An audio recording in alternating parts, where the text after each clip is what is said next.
తిరుమలలో ఎలాంటి ఘోరాలు జరుగుతున్నాయి కూటమి ప్రభుత్వం వచ్చిన తర్వాత వరుస పెట్టి తిరుమలలోనే ప్రభుత్వం యొక్క బాధ్యతారాహిత్యం కారణంగా చివరకు పోలీసు వాళ్లు కూడా మద్యం తాగి విచ్చలవిడిగా వ్యవహరిస్తున్నారు అని అంటే ఆశ్చర్యం వేస్తుందంటే ఏ రకమైనటువంటి పర్యవేక్షణ కొండ మీద పూర్తిగా కరువయింది.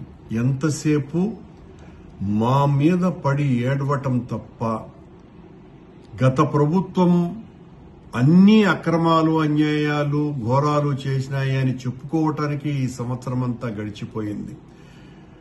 ఈ సంవత్సరమంతా కూడా వీళ్ల పాలనలో ఎన్ని రకాలైనటువంటి ఘోరాలు అపచారాలు జరిగినాయి అన్నటువంటి దాని మీద సమీక్షలు చేయటం గాని సరిదిద్దుకోవటం గాని ఇలాంటి కార్యక్రమాలు ఒక్కటి కూడా చేయకపోవటం మూలంగా ఈ రోజున ఏపీఎస్పీ బెటాలియన్ కు సంబంధించినటువంటి 3 పోలీసులు పోలీసు వాహనంలో తప్పతాగి కొండకు వచ్చి అక్కడ సచివాలయం దగ్గర యాక్సిడెంట్ చేస్తే అక్కడ వాళ్ళ ఆ జీప్ టైరు కూడా పంక్చర్ అయిపోయి వాళ్ల గొడవల్ని చూసి అక్కడ ఉన్నటువంటి స్థానికులు అబ్జర్వ్ చేసిన తర్వాత పోలీసు వాళ్లు వచ్చి డ్రంక్ అండ్ డ్రైవ్ టెస్ట్ చేస్తే వాళ్లకు 300 పాయింట్లు వచ్చినాయి అని అంటే పోలీసు వాళ్లే మమ్మల్ని ఎవ్వరూ ఏం చేయలేరులేనని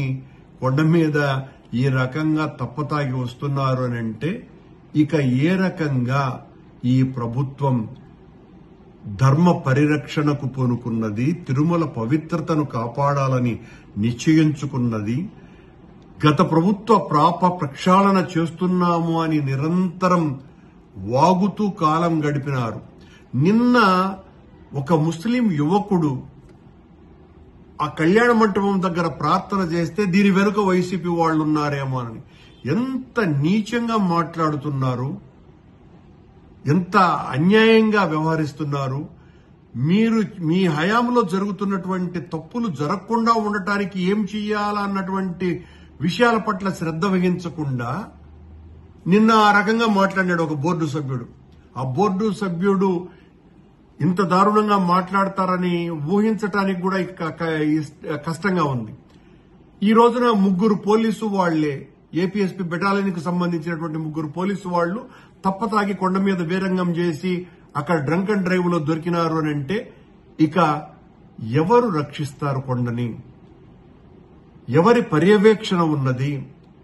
ఎవరైనా పట్టించుకుంటున్నారా? ఎంతసేపు మీ పైరవీలు, మీ విఐపీలకు ఊడిగాలు, మీ దర్శన టికెట్లు అమ్ముకోవటాలు, వీళ్లతో మీరు కాలం గడుపుతూ మా మీద అబండాలు ఇంకా సంవత్సరం గడిచిపోయినా మీరు అధికారంలోకి వచ్చి మా మీద మాట్లాడటమే తప్ప అక్కడ జరిగే ప్రతి అన్యాయానికి ఈ రోజున ఈ 3 పోలీసు వాళ్లు తాగి వచ్చిన దానికి కూడా ఆ బోర్డు సభ్యుడు దీని వెనుక వైసీపీ వాళ్లు ఉన్నారేమో అని చెప్పినా కూడా ఆశ్చర్యపడాల్సిన పనిలే.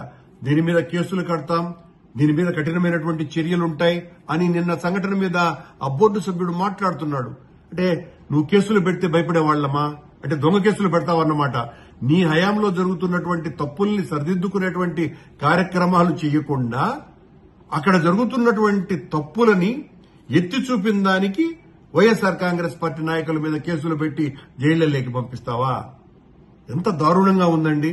అక్కడ మీ పాలనలో పాప ప్రక్షాళన చేస్తాము అని చెప్పి మీరు వచ్చిన తరువాత నిరంతరము అపచారాలు, అన్యాయాలు, ఘోరాలే జరుగుతున్నాయి.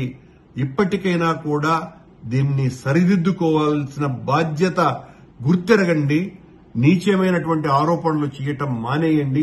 ఈరోజు పోలీసు వాళ్లే వచ్చి ఈ రకంగా తాగి అక్కడ ప్రవర్తించినటువంటి తీరు మొత్తం రాష్ట్ర ప్రభుత్వానికే సిగ్గుచేటు, తిరుమల క్షేత్రానికే అవమానకరమైనటువంటి విషయం ఇది. ఇలాంటి వాటి పట్ల ఇప్పటికైనా కళ్లు తెరవవలసిందిగా రాష్ట్ర ప్రభుత్వాన్ని కోరుతున్నా.